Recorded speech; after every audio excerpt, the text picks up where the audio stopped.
नमस्कार किसान भाइयों, हमारे YouTube चैनल में आपका बहुत बहुत स्वागत है। आज के इस वीडियो में हम आपके लिए कपास की खेती के बारे में कंप्लीट फार्मिंग पैकेज लेकर आए हैं, जो कि NIBSM की जो वेबसाइट है इसके में जो हिंदी में आर्टिकल दिया गया है वो काफ़ी बढ़िया आर्टिकल इन्होंने लिखा है और इसी आर्टिकल को हम पढ़कर आपको सुनाने वाले हैं। और इस आर्टिकल में कपास की खेती के बारे में बहुत ही अच्छे से जानकारी दी गई है, तो आप इस आर्टिकल को ज़रूर विजिट करें। तो कपास की खेती से संबंधित कुछ जानकारी यहाँ पढ़ लेते हैं कि कपास की खेती किसानों के लिए फ़ायदे की खेती के रूप में जाना जाता है। इसकी पैदावार नगद फसल के रूप में होती है। कपास की फसल को बाज़ार में बेचकर किसान बहुत अच्छी कमाई कर सकते हैं, जिससे उनकी आर्थिक स्थिति में काफ़ी सुधार होता है। और देश के कई राज्यों में इसकी फसल को किया जाता है, जैसे कि गुजरात वगैरह हुआ, महाराष्ट्र हुआ, तमिलनाडु हुआ, हमारे MP हुआ, इन सारी जगहों पर कपास की खेती बहुत ही बड़े पैमाने पर की जाती है। कपास की खेती के बारे में और भी अधिक जानकारी के लिए आगे चलते हैं। तटीय इलाकों में इसका सबसे ज़्यादा उत्पादन होता है, जहाँ की जो जलवायु होती है गर्म होती है, उन जलवायु क्षेत्रों में कपास की खेती का बहुत ही अच्छा उत्पादन देखने को मिलता है। कपास की जो लंबे रेशे वाली कपास सबसे ज़्यादा फेमस है। यदि आप कपास की खेती करना चाहते हैं तो आप कपास के खेती से संबंधित इस पोस्ट को ज़रूर पढ़ें। कपास की खेती के लिए आपको बहुत ज़्यादा मेहनत की आवश्यकता होती है, बहुत ज़्यादा परिश्रम लगता है। इसका उपयोग, कपास का जो उपयोग मुख्य रूप से कपड़ा उद्योग या कपड़ा इंडस्ट्री में किया जाता है। रुई से बीजों को साफ कर रुई का उपयोग कपड़े के रेशे बनाने में किया जाता है। इनके जो बीज होते हैं, बीज से तेल बनाया जाता है और इसका उपयोग पशुओं की खली बनाने के लिए भी किया जाता है।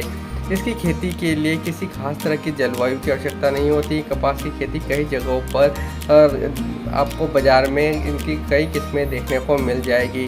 कपास को सफ़ेद सोना भी कहते हैं। कपास की खेती में सिंचाई की ज़्यादा ज़रूरत न होने के कारण इसे कभी भी उगाया जा सकता है।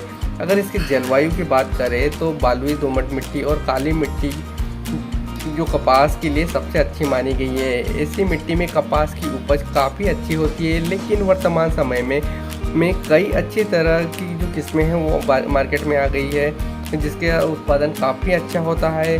आप इसे पहाड़ी और रेतीले इलाकों में भी लगा सकते हैं।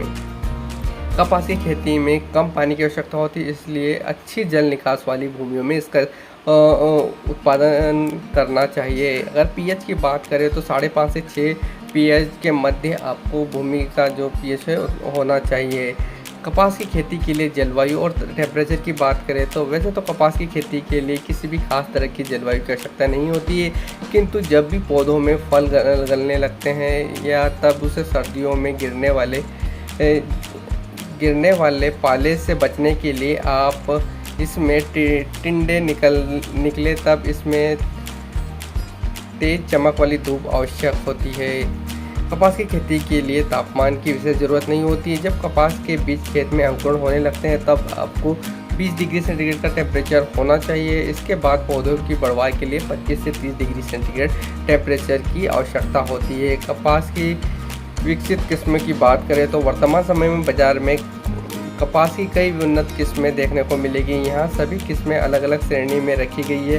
कपास के रेशे के आधार पर इन किस्मों को अलग अलग श्रेणियों में रखा गया है। कपास के रेशे के आधार पर इन्हें 3 भागों में बांटा गया है। छोटे रेशे वाले कपास यानी शॉर्ट फाइबर कॉटन, इन किस्मों के कपास के रेशे 3.5 सेंटीमीटर से कम लंबे होते हैं। यह उत्तर भारत में अधिक उगाई जाने वाली किस्में होती है। यह असम, हरियाणा, राजस्थान, त्रिपुरा, मणिपुर, आंध्र प्रदेश, पंजाब, उत्तर प्रदेश और मेघालय में अधिक उगाई जाती है। उत्पादन की बात करें तो कपास के कुल उत्पादन का 15% इस शॉर्ट फाइबर कॉटन के द्वारा आता है। मध्यम रेशे वाली किस्मों की बात करें तो 3.5 सेंटीमीटर से लेकर 5 सेंटीमीटर के मध्य के रेशे की लंबाई होती है। यह कपास की मिश्रित श्रेणी है। इस तरह के कपास का उत्पादन भारत के हर हिस्से में होता है। अगर इसके उत्पादन हिस्से की बात करें तो 45% क्षेत्र पर इसका उत्पादन होता है। लार्ज फाइबर कॉटन की बात करें तो यह सबसे उत्तम श्रेणी का कपास होता है और इसके में जो रेशे की लंबाई होती है वो 5 सेंटीमीटर से अधिक होती है।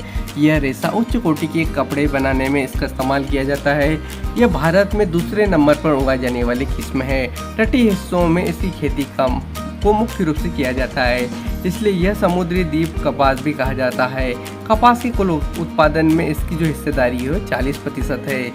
कपास की खेती के लिए जुताई का तरीका। इसके लिए पहले खेत को अच्छी तरह से जुताई करवा दे, फिर इसे ऐसे ही खाली छोड़ दे, फिर गोबर की खाद डाल दे और 2 से 3 बार जुताई कर दे। गोबर की खाद और मिट्टी को अच्छी तरह मिलाने के लिए आप इस पर पाटा भी चला सकते हैं। इसके बाद खेत में पानी लगा देना चाहिए। पानी के सूख जाने के बाद खेत को फिर से जुताई करें।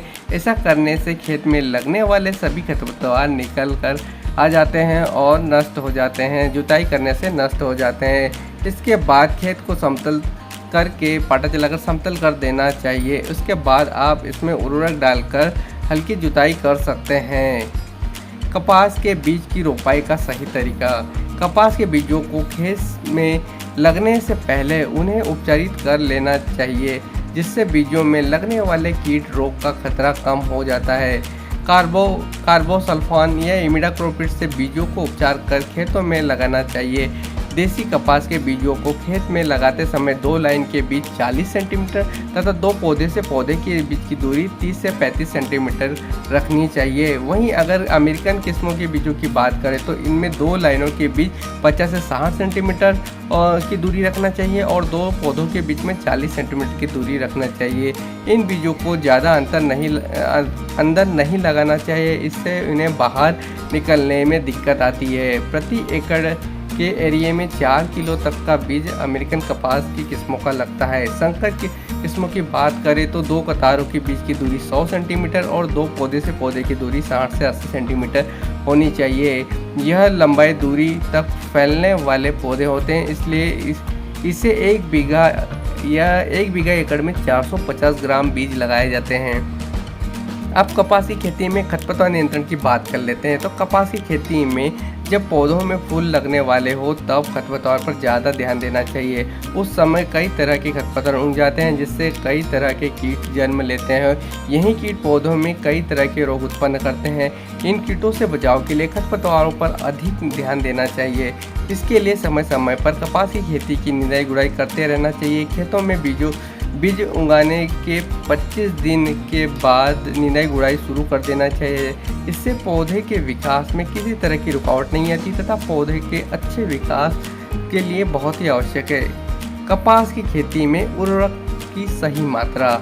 कपास की खेती करने के लिए खेत में लगभग 15 गाड़ी गोबर की खाद प्रति एकड़ के हिसाब से डालनी होती है। इसके बाद खाद को उस खेत में अच्छी तरह मिला दिया जाता है। बुआई के समय नाइट्रोजन फास्फोरस की पर्याप्त मात्रा को किस्मों के अनुरूप उस खेत में डालना चाहिए। यदि बीज संकर किस्म लगा रहे हैं या बीटी कॉटन लगा रहे हैं तो उसमें जिंक सल्फेट की पर्याप्त मात्रा को मिलाकर खेत में छिड़काव करना चाहिए। वहीं अमेरिकन किस्म के कपास में फास्फोरस, डीएपी और सल्फर की पर्याप्त मात्रा का छिड़काव खेत में करने से अच्छी पैदावार होती है। कपास की सिंचाई का तरीका। कपास की खेती में बहुत ही कम पानी की ज़रूरत होती है। यदि कपास बारिश के मौसम में की गई है तो इसे पहली सिंचाई की आवश्यकता नहीं होती है, और यदि खेती बारिश के मौसम में नहीं की गई है और 45 दिन के बाद आप इसमें सिंचाई करनी चाहिए। कपास के पौधे अधिक धूप में अच्छे से विकसित होते हैं, इसलिए पहली सिंचाई करने के बाद ज़रूरत पड़ने पर ही इसकी सिंचाई करनी चाहिए। किंतु पौधों में फूल लगने के वक्त खेत में नमी की उचित मात्रा बनाए रखनी चाहिए, जिससे पौधे के फूल झड़ते नहीं हैं। किंतु अधिक पानी भी नहीं देना चाहिए, जिससे फूलों के खराब होने का खतरा भी रहता है। जब फूल से टिंडे यानी कि बॉल बनने लग जाए तो खेत में 15 दिन के अंतराल पर पानी देते रहना चाहिए, जिससे टिंडे यानी कि जो बॉल होता है, कपास का गेटा होता है, उसका आकार बड़ा होता है और पैदावार अधिक होती है। कपास की खेती में लगने वाले जो रोग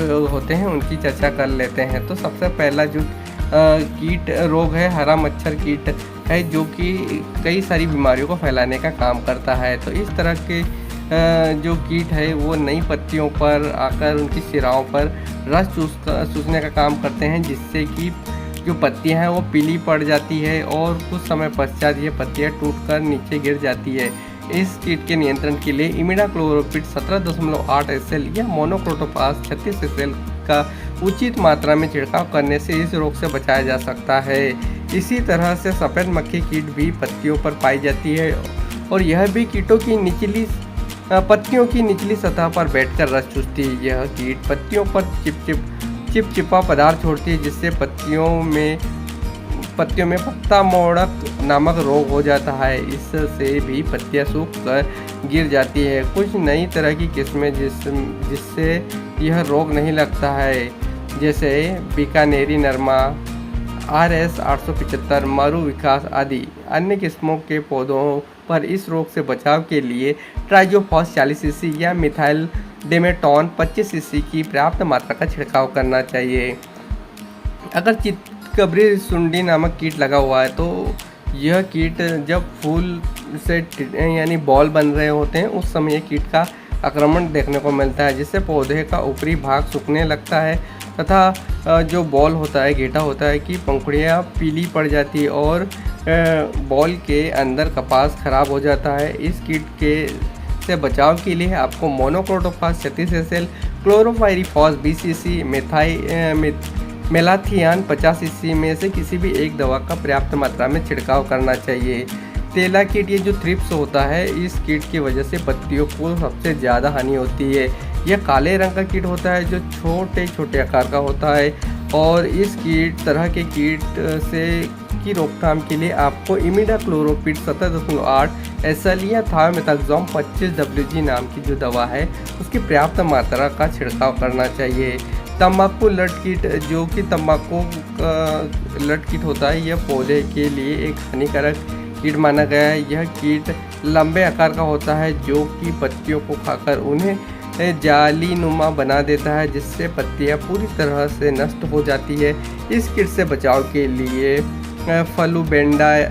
फ्लूबेंडायामाइड 480S, थायोडिकार्ब 75 SP और इमामैक्टिन बेंजोएट 5 SG दवा का आपको छिड़काव करना चाहिए। झुलसा कीट रोग से बचाव के लिए आपको अधिक से जो खरपतवार होते हैं उनका नियंत्रण करना चाहिए। इस रोग के लगने पर टिंडे का जो रंग होता है वो काला से चितकबरा हो जाता है और जो घेटे होते हैं, घेटे निकलने समय से पहले ही खिल जाते हैं, जिससे इसका जो रेशा होता है वो ख़राब हो जाता है।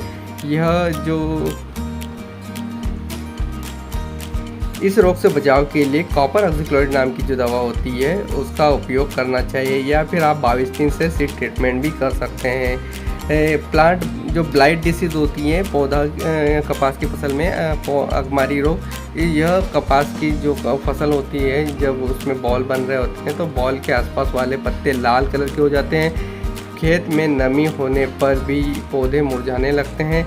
इस रोग के लग जाने के बाद पौधे कुछ दिनों के बाद नष्ट हो जाते हैं। इस रोग से बचाव के लिए एंट्राकॉल या मेन्कोजेब का छिड़काव करना चाहिए। अल्टरनेरिया पत्ती धब्बा रोग, कपास की फसल में जो एक बीजजनित रोग है, इसके लग जाने पर पहले पत्तियों पर भूरे रंग के धब्बे बन जाते हैं, फिर काले रंग के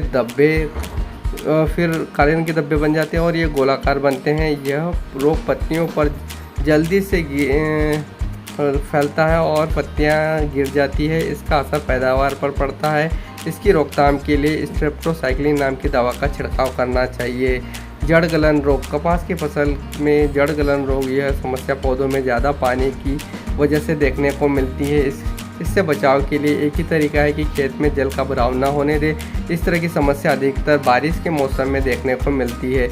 इस रोग में पौधा शुरू में ही मुरझाने लगता है। इससे बचाव के लिए खेत में बीज को लगाने से पहले कार्बोक्सिन 70 WP की 0.3% मात्रा या कार्बेंडाजिम 50 WP की 0.2% मात्रा से बीज उपचार करना चाहिए। कपास की फसल के साथ मोठ की बुआई करने से भी इसका बचाव हो जाता है। कपास की तुड़ाई का सही समय, कपास की तुड़ाई को सितंबर से अक्टूबर माह के दौरान शुरू कर देना चाहिए। जब कपास के जो बॉल होते हैं 40 से 60% तक खिल जाए तब पहली तुड़ाई करना चाहिए। फिर जब सभी टिंडे खिल जाए तो तब इसकी तुड़ाई करना चाहिए। कपास की पैदावार और लाभ, कपास की खेती से किसानों को अच्छी आमदनी हो जाती है। अलग अलग तरह की किस्मों से अलग अलग तरह का पैदावार होती है। जैसे कि देसी किस्मों के कपास से 20 से 25 क्विंटल प्रति हेक्टर, अमेरिकन कपास से 30 से क्विंटल प्रति हेक्टर पैदावार होती है और बेटी कॉटन कपास से 30 से 40 क्विंटल प्रति हेक्टर तक पैदावार होती है। कपास का जो बाज़ारी भाव है 5,000 रुपये प्रति क्विंटल है। इससे किसान भाई एक बार में कपास की खेती से 3 से 4 लाख रुपए प्रति हेक्टर तक की कमाई कर सकते हैं। कपास की खेती के बारे में यह जानकारी आपको अच्छी लगी तो वीडियो को लाइक कीजिएगा, हमारे चैनल को सब्सक्राइब कीजिएगा। Thank you for watching this video.